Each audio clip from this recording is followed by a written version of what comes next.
Let's talk about Triple H though. He does an interview with ESPN radio and he's not ready for the steroid conversation, at least according to Dave Meltzer. Meltzer would say he's usually calm and relaxed discussing any subject, but suddenly got really nervous and started stumbling when steroids came up in the conversation. When asked if he used steroids, he nervously said no. He said that while athletes have gotten bigger in other sports, the size of wrestlers has declined, which he tries to use as evidence that few are doing steroids. He said he can't speak for every worker in the country, but overall there's no problem. And Meltzer says that's such crap. And he would continue in his explanation to say it's more than just appearance, because you need to be able to tell a story, have athleticism and the right look. And steroids get a bad rap because they aren't like heroin. And Meltzer says he came off very poorly once that subject was introduced. Vince and Jim Ross need to talk with talent about this subject because it's not going away in sports. And listen, we're not going to sit here and say he was doing steroids, but he was doing steroids. Steroids exist in wrestling and always have. I realize that the testing is obviously going to change and you guys are going to try to corral what you can, but as long as it's under doctor supervision, everyone who's ever been a wrestler says no big deal. With the introduction of human growth hormone, that's also something that you're going to see in locker rooms, maybe not in locker rooms. I mean, I think wrestling fans sometimes think there's a visual of guys just lining up for steroid shots backstage at a wrestling show, and that doesn't happen. But the idea that you have this look that seems unachievable for anyone and you're 40 something years old, and whether you're headlining WrestleMania or you're number one at the box office in an action movie this weekend, steroids are probably part of the conversation or the equation at some point, right? Yeah. I think it's, the steroid thing's, this is me talking, Connie, the bad rap. Yeah. It's not a death drug. It's not unlike any other pharmaceutical that is consumed without a doctor's care and supervision. I mean, you can have an anti-anxiety drug like Xanax, and if you abuse them, guess what? You're not going to wake up. Or pain medicine. The thing that I've talked to guys about the steroids is that we don't really take for granted the schedule that they had and the fact they do their own stunts. They take flat back bumps hundreds of times a year, which your body's not built for. And, it's a recovery drug as well. And nobody wants to talk about that aspect of it. So I'm a little bit more benevolent toward the steroid issue in general. But I'm not for it to be done without a talent being under doctor's care. Yeah. And if they see that they're taking too much or they need to cycle a little bit different with some space between the cycling, and it starts to change their personality.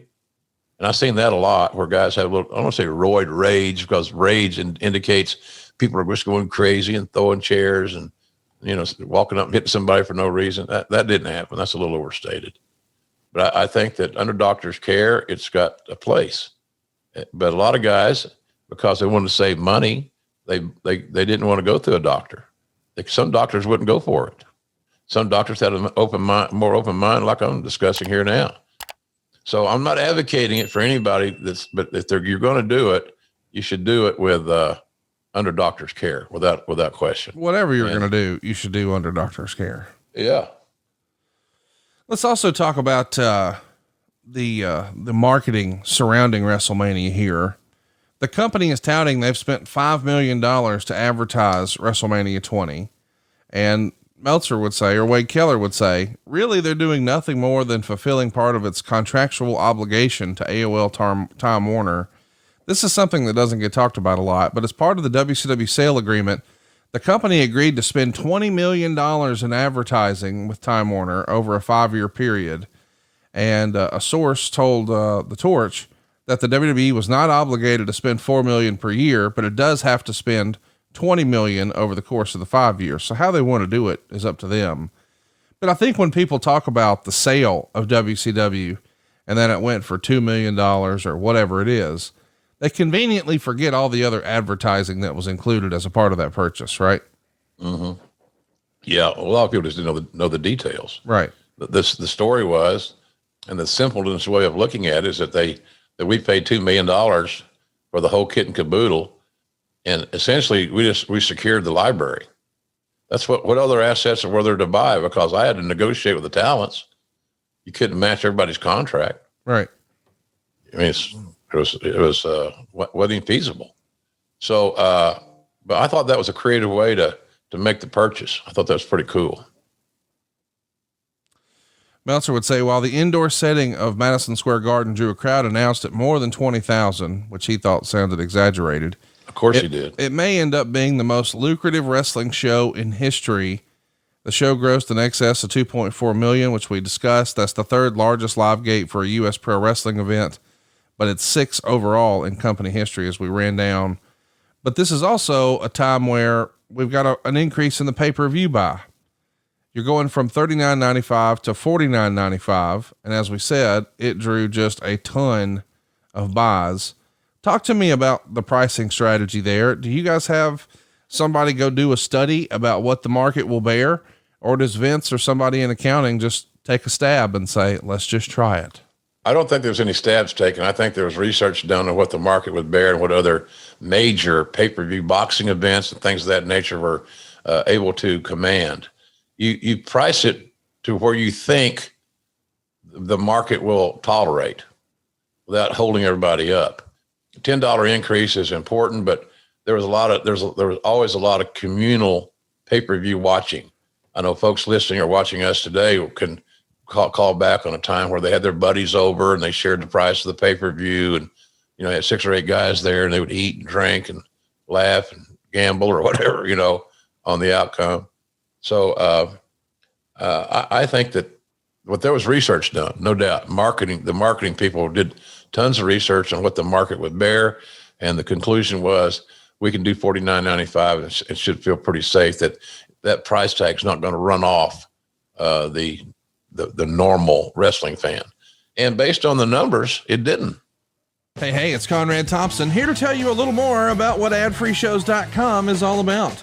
Get early, ad-free access to more than a dozen of your favorite wrestling podcasts every single week, starting at just $9. That's less than 20 cents an episode each month.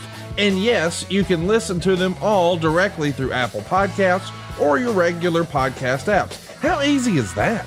Ad-free shows also has thousands of hours worth of bonus content and docuseries like Title Chase, Eric Fires Back, Conversations with Conrad, and The Insiders. Plus new series like The Book with David Crockett, Monday Mailbags with Mike Chioda and Nick Patrick, and a whole lot more. And you want to talk about early? You can't get any earlier than listening to the shows live. You can be a part of the live studio audience as we record the podcast. Plus ride shotgun alongside your favorite childhood heroes for live watch-alongs, Q&As, and other interactive experiences every single month. Come on now, see for yourself what thousands of other wrestling fans from around the world have discovered, that adfreeshows.com is the best value in wrestling. Check it out today, and hey, when you do, the first week is completely free. adfreeshows.com.